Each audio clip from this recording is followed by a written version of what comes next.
Let me read to you a passage from the 13th chapter of St. Matthew's Gospel, verses 31 to 35. It's the Gospel for Monday of the 17th week of Ordinary Time. St. Matthew writes, Jesus told them another parable.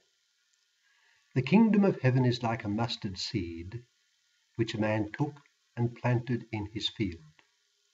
Though it is the smallest of all your seeds, yet when it grows, it is the largest of garden plants and becomes a tree, so that the birds of the air come and perch in its branches. He told them still another parable. The kingdom of heaven is like yeast that a woman took and mixed into a large amount of flour until it worked all through the dough. Jesus spoke all these things to the crowd in parables. He did not say anything to them without using a parable. So was fulfilled what was spoken through the prophet. I will open my mouth in parables. I will utter things hidden since the creation of the world. That's from Matthew chapter 13, verse 31 to 35. We're led to think of trust. What do I mean?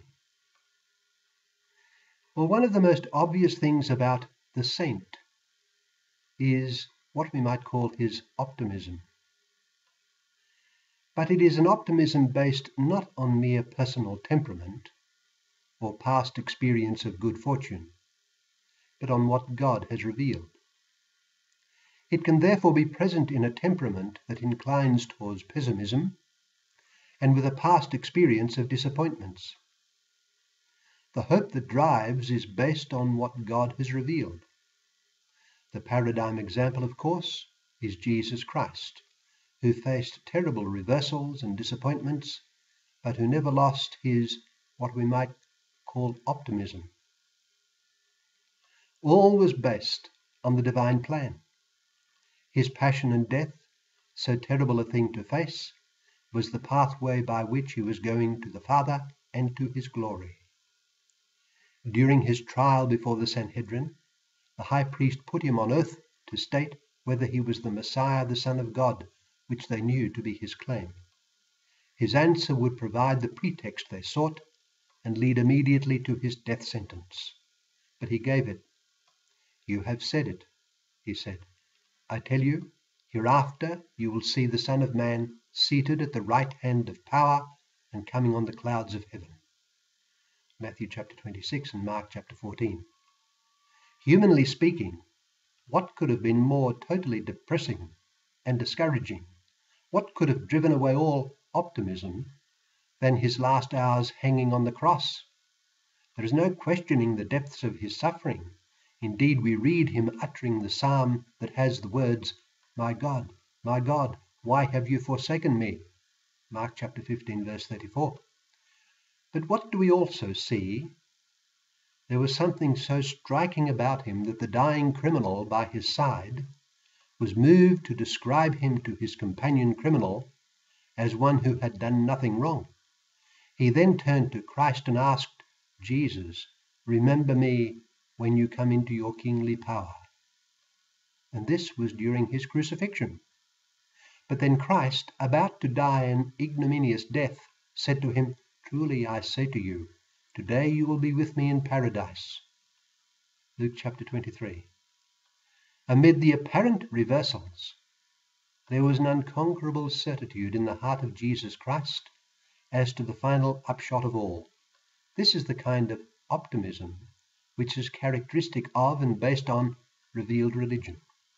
It is an optimism proved in the event to be the surest thing of all, the event being Christ's rising from the dead as he had promised, and on the third day as he had foretold. One of the most characteristic qualities of the Christian spirit is trust in the power and grace of God, who is so rich in mercy and compassion. It is this grace, this power, this divine action within the world and within the heart of man, which is man's true hope.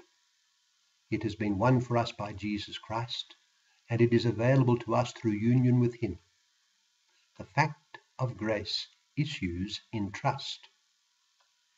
St. Mary MacKillop in 1883 said that when I could not see my way, God kept my heart full of trust to make all come right. It is a trust that relates to what happens in one's own individual life and in the life of the Church at large. Time and again in the history of the Church, there have been massive crises with little light showing at the end of the tunnel. The 10th century papacy is a case in point. It's called a dark age given to the papacy during the first half of the 10th century, beginning with the installation of Pope Sergius III in 904 and lasting for 60 years until the death of Pope John XII in 964. During this period, the popes were influenced strongly by a powerful and corrupt aristocratic family, the Theophylacti, and their relatives. It has to be said that the popes of the 10th century were a sorry lot, both by character and by circumstance. Rome was continually threatened by Muslims, and there was no king or emperor strong enough to defend them. Becoming Bishop of Rome was a matter of winning out in the various feuds that raged. At the same time, the monasteries of Europe suffered from the hammer blows of Viking, Magyar, and Muslim. The Celtic monasteries of Ireland and Britain were virtually wiped out. The French and German monasteries had little discipline and less learning. But despite this situation came the great surge of renewal in the following century. Crisis after crisis has been seen in and by the Church, and our own day has its crises. A day distinguished by great and holy popes throughout the 20th century and into the 21st. But the point here is that the power and grace of Christ is present, sustaining the many vessels of clay. All this brings us to our gospel that I read from Matthew chapter 13, verse 31 to 35, in which our Lord speaks of the kingdom of heaven. It is like a mustard seed, so vulnerable, but destined for powerful growth. As we read, the kingdom of heaven is like a mustard seed, which a man took and planted in his field. Though it is the smallest of all your seeds, yet when it grows, it is the largest of garden plants and becomes a tree, so that the birds of the air come and perch in its branches. The kingdom of heaven is the lordship of God, his dominion. This is present in its fullness in Jesus Christ, in whom is present the fullness of the Godhead bodily. Christ's mission is to extend this divine lordship everywhere, which he does in and through his church.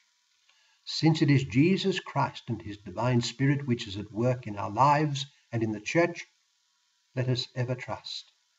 For trust we may.